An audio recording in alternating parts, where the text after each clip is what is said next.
Hi, my name is Ashley Scher with ShareLove.Fund. I'm the founder and CEO, and we are going to continue our discussion on YAMAs for the Registered Children's Teacher Training.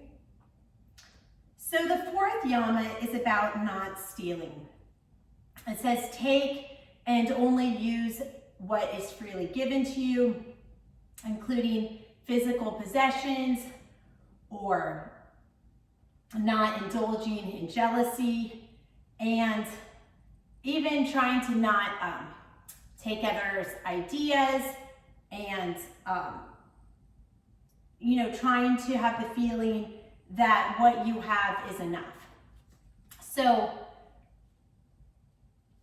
it is important to convey this concept at each age group, but also to empower children to get inspired from others as well, and sort of teach the line between what is stealing and what is improving upon the past.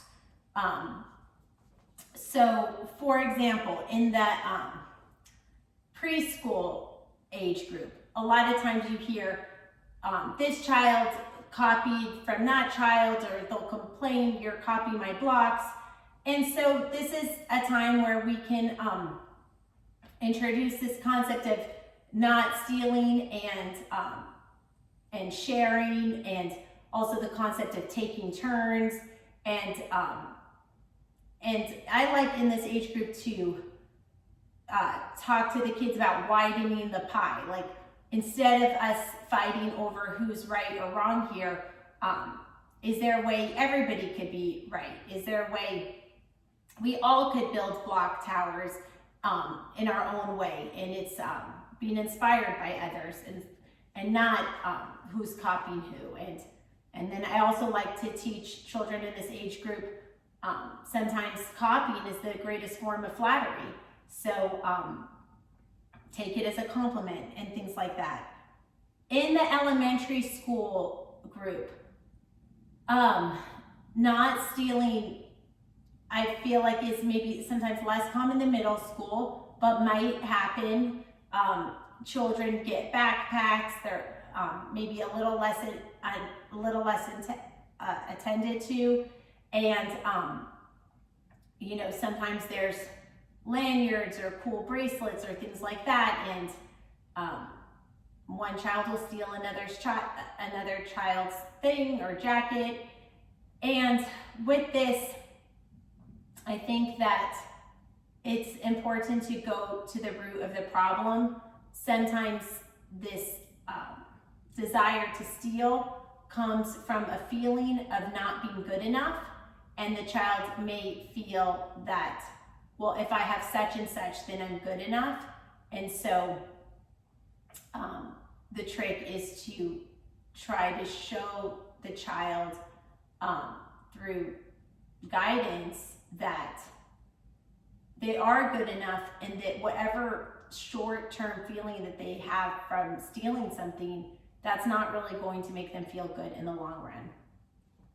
In middle school, this is an age where competition gets higher, and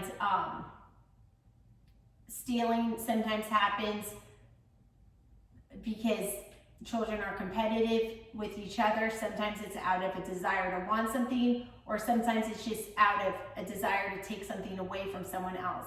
Again, with all these things, sometimes it's easy to react to the problem, but I think if parents and caregivers go a step deeper to try to see what led the child in this way, like what unmet need the child has, I think by addressing that unmet need, and really basically just, and when I say addressing it, I really mean just sort of being a mirror to the child, and through open-ended questions, helping the child discover what their unmet need is. I think that will be the best way to help the child and guide the child to truly solve their problem. Because When the results are just punitive, then fine, maybe the child won't steal for a day, or maybe the child will be a little bit more clever in how they steal. But if you help the child understand why they've done this act, and if you help the child address some of the deficiencies that they have that are leading them this way, then the child won't steal in the future, not because they're afraid of getting caught, but because they don't have the urgency to do it anymore. They don't have that need to satisfy it anymore. So that concludes our YAMA on non-stealing. Thank you.